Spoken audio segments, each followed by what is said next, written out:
Presentata la nuova giunta di Sestri Levante, confermati il vice sindaco Pietro Gianelli e l'assessore Lucia Pinasco. Tra le novità Maria Elisa Bixio, Mauro Battilana e l'assessore esterno Paolo Valentino. Competenza e rinnovamento, descrive così la sua squadra Valentina Ghio. Il sindaco tiene le deleghe a urbanistica, turismo ed edilizia privata, primo consiglio comunale il 26 giugno. Preoccupazione a Zoagli per la sorte dell'asilo Merello, a forte rischio la riapertura a settembre, i genitori chiedono che non venga meno il servizio. 60 anni al servizio della collettività, Avis e Fidas insieme a Chiavari per festeggiare questo lieto traguardo con un comune appello ai giovani: donate sangue. Va l'equipaggio Agostino Molteto di San Michele di Pagana, la prima prova del Palio Marinaro del Tigullio. Questa sera su Telepace 2 la cerimonia di inaugurazione e la prima prova. Buongiorno ai telespettatori delle TG13, la politica amministrativa in apertura nel nostro telegiornale. Sestri Levante, al via oggi la nuova giunta del sindaco Ghio. Questa mattina la presentazione ufficiale nella sala ocule del comune. Presentati i nomi degli assessori e la distribuzione degli incarichi. Competenza e rinnovamento, queste le parole usate dal sindaco nel descrivere la nuova squadra di governo. Sentiamo. 2 conferme e 3 new entry. Ad una settimana dal risultato elettorale, con la vittoria di Valentina Ghio al primo turno col 52,21% dei voti, il sindaco ha presentato ufficialmente la nuova squadra, rinnovata per il 60% rispetto a 5 anni fa. Iniziamo dalle conferme. Lucia Pinasco, oggi è assente in conferenza stampa, che mantiene i servizi sociali, le politiche giovanili e per la famiglia, lavoro, pari opportunità, istruzione e infanzia. E Pietro Gianelli, che sarà ancora vice sindaco con delega al bilancio. Un dato positivo però in questo periodo è che mi auspico possa avvenire anche per il futuro è quello di poter continuare nella strada di non aumentare la pressione fiscale, di continuare a ridurre nel limite del possibile la spesa corrente e anche a ridurre l'indebitamento come diciamo in questi 5 anni abbiamo portato avanti. Tra le novità, Mauro Battilana, assessore ad ambiente e difesa del suolo, agricoltura, rifiuti, sport, protezione civile e sicurezza. Maria Elisa Bixio, che prende commercio, cultura, sviluppo economico. Entrambi sono stati consiglieri nella scorsa amministrazione. A loro si aggiunge l'assessore esterno Paolo Valentino, chiamato a seguire lavori pubblici, decoro urbano, depurazione delle acque e demanio. Tanto lavoro che è stato fatto, ora c'è anche da mantenerlo e garantire un certo tipo di decoro urbano. E questo sarà uno degli elementi più importanti sulle piccole cose.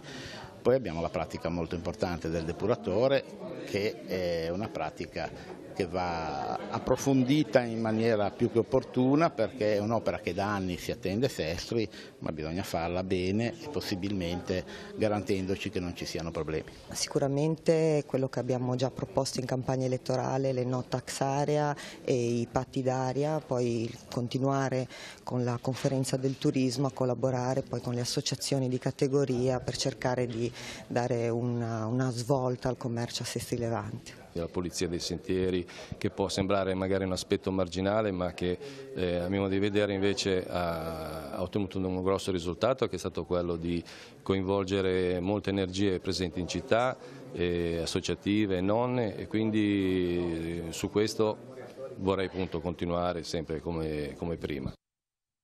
Restiamo a Sestri Levante. Il sindaco Ghio tiene per sé alcune deleghe che ha già svolto in questi anni, a partire dal lavoro sull'urbanistica e la redazione del nuovo PUC. Martedì 26 giugno intanto è fissato il primo nuovo consiglio comunale. Sentiamo. L'obiettivo è quello di innovare mantenendo alcuni punti di esperienza e figure che possano dare un contributo anche tecnico ai cambiamenti e alle sfide. A dirlo il sindaco stamani in comune presentando la sua squadra. Valentina Ghio, che sottolinea la presenza di 3 donne in giunta, tiene per sé programmazione urbanistica, edilizia privata, turismo, personale e l'attenzione al tavolo blu e alla pesca. Il primo cittadino ha poi ringraziato gli assessori del precedente mandato, oggi non più riconfermati, Giorgio Calabrò, Paola Bongiorni ed Enrico Pozzo. La scelta è caduta su riattribuire fiducia a Piero Gianelli e Lucia Pinasco, che hanno lavorato bene nel precedente mandato, hanno ricevuto una grande fiducia da parte dei cittadini, degli elettori, e inserire 3 nuove forze appunto all'ambiente, al commercio e anche una persona ai lavori pubblici come Paolo Valentino, che pur essendo da molto che non fa vita amministrativa ha avuto un'esperienza importante nei lavori pubblici, proprio per cercare di avere quel mix di innovazione e e di competenza che credo serva alla città. Con la composizione della nuova giunta, tra i consiglieri comunali che subentreranno ci saranno ragazzi molto giovani, dice il sindaco, un segno di rinnovamento e protagonismo delle nuove generazioni. Le deleghe attribuite alla giunta determinano il subentro di 4 nuovi consiglieri che sono Gabriele Ovindo, Gabriele Dell'Uomo, Daniela Mangini e Andrea Garibotto, quindi un gruppo sicuramente pieno di entusiasmo e che avrà bisogno anche di essere coinvolto e seguito, perché credo che rappresenti un segnale davvero di speranza per il futuro della città. Ora, per la nuova giunta Ghio, è già tempo di mettersi al lavoro. Avremo già la prima riunione di giunta subito oggi per decidere la programmazione del lavoro e il primo consiglio comunale è previsto per giovedì 26, dove ci sarà la presentazione del programma al consiglio comunale della giunta e anche l'inserimento di una pratica relativa ad ATP che anche gli altri comuni soci stanno approvando in questi giorni. Il Papa adesso Francesco andrà in Svizzera come pellegrino ecumenico per camminare, pregare e lavorare insieme. Così il direttore della sala stampa vaticana Greg Burke ha presentato in un briefing il viaggio del pontefice a Ginevra previsto per giovedì prossimo in occasione dei 70 anni del World Council of Churches, il Consiglio mondiale delle Chiese, organizzazione ecumenica a cui fanno riferimento circa 500 milioni di cristiani non cattolici nel mondo. Tra gli interventi previsti del Papa, che con arrivo in Svizzera visiterà il 35° paese dall'inizio del suo pontificato. Una riflessione durante la preghiera ecumenica in mattinata alla presenza di circa 250 fedeli e un discorso nel pomeriggio nella Vicente Hall del centro. Alle 17:30 poi nel Pala Expo di Ginevra Papa Francesco celebrerà la Santa Messa nel giorno in cui la Chiesa ricorda il santo gesuita San Luigi Gonzaga. Previsti circa 40.000 fedeli provenienti anche dalla vicina Francia, mentre all'esterno dell'edificio saranno installati dei maxi schermi. Al termine, Monsignor Charles Morirod, vescovo della diocesi di Losanna, Ginevra e Friburgo e presidente della Conferenza Episcopale Svizzera, rivolgerà la parola al Papa. Il programma lo troviamo, abbiamo visto, sul sito di Radio Vaticana. Torniamo sul nostro territorio. C'è preoccupazione a Zoagli per il futuro dell'asilo Merello. Venerdì prossimo sarà l'ultimo giorno dell'anno scolastico in corso e non ci sono certezze ad oggi sulla riapertura a settembre. Le difficoltà finanziarie dell'ente e una procedura di pignoramento in corso non permettono di fare programmazione anche a breve scadenza. I genitori dei bambini che hanno frequentato la struttura in questi mesi sono preoccupati che il Comune possa perdere l'asilo e chiedono l'intervento delle istituzioni. Sentiamo. C'è preoccupazione per le sorti dell'asilo? Sì, moltissima, e io volevo sapere questa cosa, visto che abbiamo fatto una recita e è venuto il sindaco, gentilissimo, a una domanda di una mamma se l'asilo rimarrà aperto o chiuso. Ha detto che l'asilo rimarrà assolutamente aperto, che è sua volontà e comunque in ogni caso non ha facoltà di farlo chiudere, però noi genitori ne prendiamo atto e siamo felicissimi di questa cosa, però in realtà vorremmo poi sapere nella pratica se i nostri figli il 1° settembre possono venire all'asilo qui, quindi se li possiamo iscrivere, anzi mio figlio in realtà è già iscritto, però io vorrei gentilmente la certezza insomma, di sapere se effettivamente il bambino viene qui all'asilo o se mi devo trovare un altro asilo. Qui si trova bene il bimbo? Benissimo, è stato forse l'anno migliore che abbiamo fatto, mio figlio ha già 3 anni che appunto fa l'asilo, ne deve fare ancora un anno, essendo di aprile, ma veramente è stato l'anno più tranquillo, più sereno, più gioioso che abbiamo fatto, con 2 maestre, devo dire, favolose, con cui ci siamo trovati benissimo. Per chi abita a Zoagli, per il territorio comunque è un servizio importante, la perdita sarebbe un grave problema. Ma certamente è l'unico asilo di Zoagli, è l'asilo proprio di Zoagli, poi certo c'è anche un altro asilo a Sant'Ambrogio, comunque è un asilo privato, questo, ed è un asilo comunque per noi che siamo qui in centro molto più scomodo. Questo è proprio l'asilo di Zoagli, è una struttura meravigliosa che hanno visto tantissime persone, che ha 100 anni, e proprio è uno splendido asilo con la possibilità di fare 1000 attività all'aperto, orto, di tutto, e voglio dire, secondo me è proprio un patrimonio del paese. Un paese senza asilo è veramente un paese più povero. Domani il quartiere e la parrocchia di Corte in Santa Margherita Ligure fa memoria della venuta della Madonna della Lettera nel suo 235esimo anniversario. Era infatti il 20 giugno 1783 quando la statua della Madonna della Lettera venne ritrovata da dei pescatori genovesi nelle acque antistanti il borgo di Corte e da questi donata alla chiesa di San Giacomo, dove da allora è conservata sull'altare maggiore. Domani alle 21 sul molo della banchina Sant'Erasmo sarà accolta l'immagine della Madonna che giungerà dal mare su una barca. In processione sarà accompagnata nella chiesa di San Giacomo dopo una breve sosta nell'oratorio di Sant'Erasmo. Seguirà poi in chiesa l'adorazione e la benedizione eucaristica. I festeggiamenti della Madonna della Lettera avranno poi il loro culmine nelle solennità patronali domenica 29 luglio. Una giornata di festa comune, senza rivalità ma con un unico obiettivo, motivare nuovi e giovani donatori di sangue. Così Avis e Fidas hanno celebrato a Chiavari i loro 60 anni di attività, con spettacoli, animazione e momenti di riflessione su questo gesto di straordinaria generosità. Vediamo il servizio.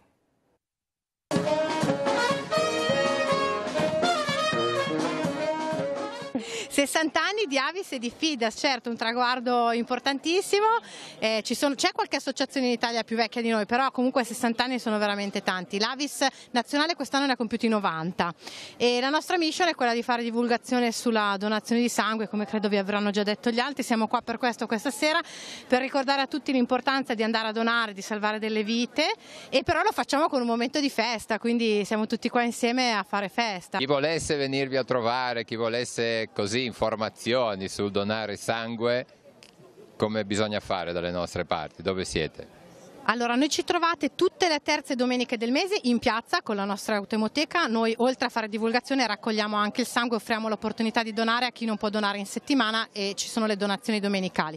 Abbiamo una sede in via Colonnello Franceschi 42, si può andare a donare anche al centro trasfusionale di Lavagna e noi siamo su tutti i social, siamo su Facebook, siamo su Instagram, abbiamo un sito internet, ci potete contattare. Avis e Fidas ormai è una stessa cosa.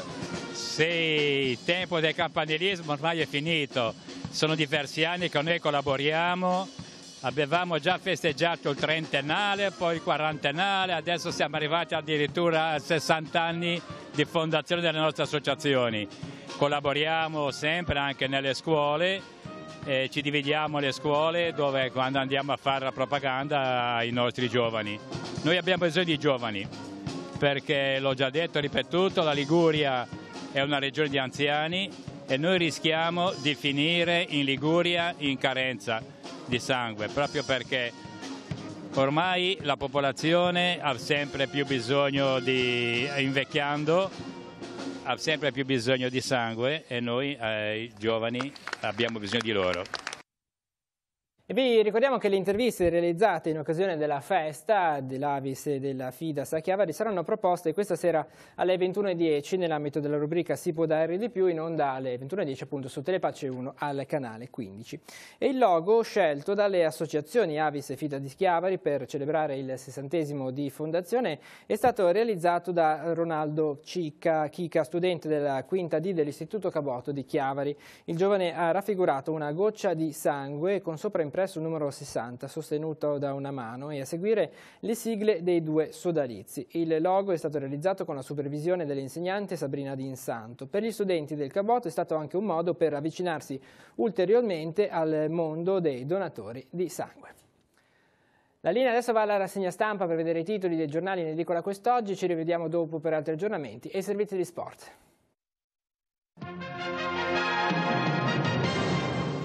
La pagina online di Avvenire si apre con i figli di migranti separati dai genitori che finiscono in gabbia negli Stati Uniti. Sono 2000 i figli di migranti, per lo più messicani, separati dai genitori dalle autorità di frontiera. E in Italia invece al Viminale Salvini faremo un censimento dei Rom, la protesta delle associazioni. La Campania, chiudiamo la forbice, lotta alle disuguaglianze, poi il caso chiusure, blocchi navali, ONG al bando, il Mediterraneo nel caos. E poi c'è il tweet del Papa, condividiamo il cammino dei migranti. Venendo invece sulla prima pagina del Secolo XIX, Salvini, censimento per i Rom, alto là del Premier, superato il limite, frena anche l'altro vicepremier Di Maio e il PD aggiunge è agghiacciante. Il ministro espulsi gli irregolari migranti, Conte chiede invece alla Merkel una linea comune dell'Unione Europea.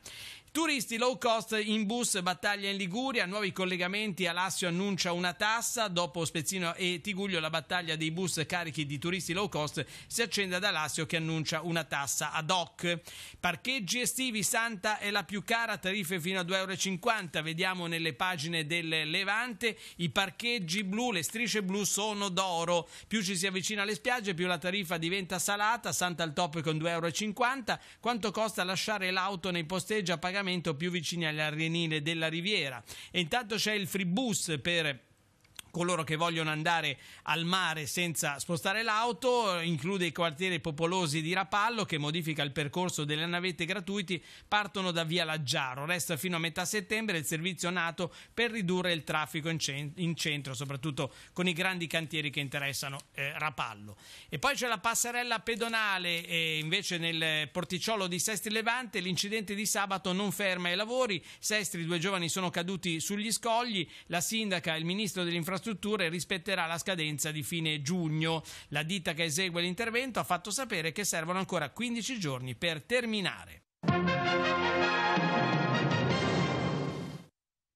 Una costellazione di voci è il titolo scelto per il concerto di comunione animato dal coro dei giovani della Basilica di Rapallo e dal coro parrocchiale di Sant'Anna. L'appuntamento è per questa sera alle 21 nella Basilica dei Santi Gervasio e Protasio e si inserisce nei festeggiamenti per il 900° anniversario della dedicazione della Basilica stessa.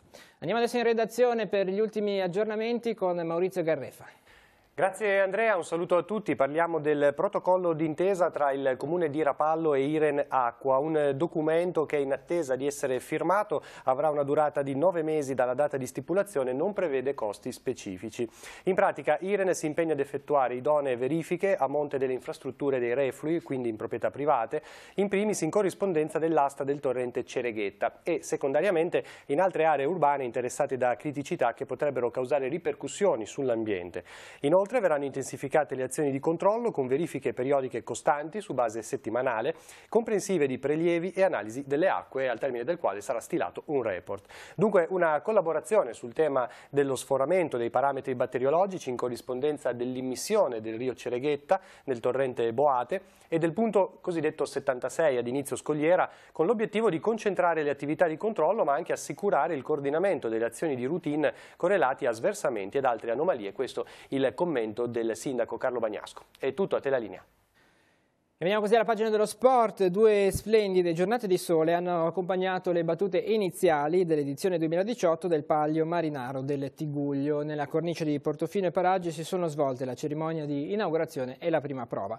Una gara molto combattuta che ha messo in risalto la preparazione degli equipaggi. Sentiamo il nome dei vincitori della prima giornata. Armo, vincitori della prima prova del Palio Marinaro del Tiguglio, edizione numero 45, ovvero Armo, primo classificato, gruppo sportivo Agostino Moltedo San Michele di Pagana. Direi che questa giornata che si è conclusa è stata una giornata molto bella, il tempo ci ha aiutato, il mare era buono ed è stata una gara molto sentita perché anche il Gozzo 22 Palmi è stato fino all'ultimo, diciamo, un'incognita su chi avrebbe tagliato per primo il traguardo, quindi equipaggi preparatissimi, grande entusiasmo e siamo molto soddisfatti di tutto ciò. Vincitore l'anno scorso, cosa ti aspetti dall'edizione di quest'anno? Di ripetere il risultato, cioè noi siamo abbastanza preparati, allenamenti li abbiamo fatti, quindi speriamo di ripetere lo stesso risultato dell'anno scorso, speriamo. Cosa serve per vincere il Palio? Tanto allenamento, tanto spirito di squadra, tanto affiatamento, un gruppo unico insomma. Più sei affiatato, più la barca cammina, più vinci. È un bellissimo sport, peccato che sia poco pubblicizzato, perché con il paradiso terrestre che abbiamo dietro, questo è uno sport che è meraviglioso, quindi bisognerebbe pubblicizzarlo un po' di più, tutto qua. Siamo con uno dei più esperti vogatori tra quelli del Palio, per Lavagna e innanzitutto come mai sono così tanti anni che continui? Ma è una questione di passione e ci dispiacerebbe a me e ad altri anziani del gruppo che questa tradizione si perda. Ecco. E un consiglio a chi volesse approcciarsi a questo sport? Il consiglio è innanzitutto avere la passione del mare in generale e poi credo che lo Specchio Acqua sia la più bella palestra del mondo. Per uno che vive qua, allenarsi in acqua non fra quattro mura, con i paesaggi che poi abbiamo, quindi credo che dovrebbe bastare questo, oltre al fatto che il canottaggio è uno sport abbastanza completo e che quindi può anche formarti per il futuro a livello fisico e anche magari psicologico. Da questa sera le prove del Palio Marinaro saranno trasmesse su Telepace 2 al canale 85. Alle 20:50 andrà in onda la cerimonia di inaugurazione e la prima gara, che sarà poi riproposta giovedì sera, sempre su Telepace 2 alle 20:50. E con lo sport si conclude questa edizione del TG13. L'informazione torna questa sera alle 19:15 con la prima edizione di TG Oggi. Tutte le notizie le trovate sul nostro sito teleradiopace.com. Grazie per essere stati con noi e buon proseguimento di giornata.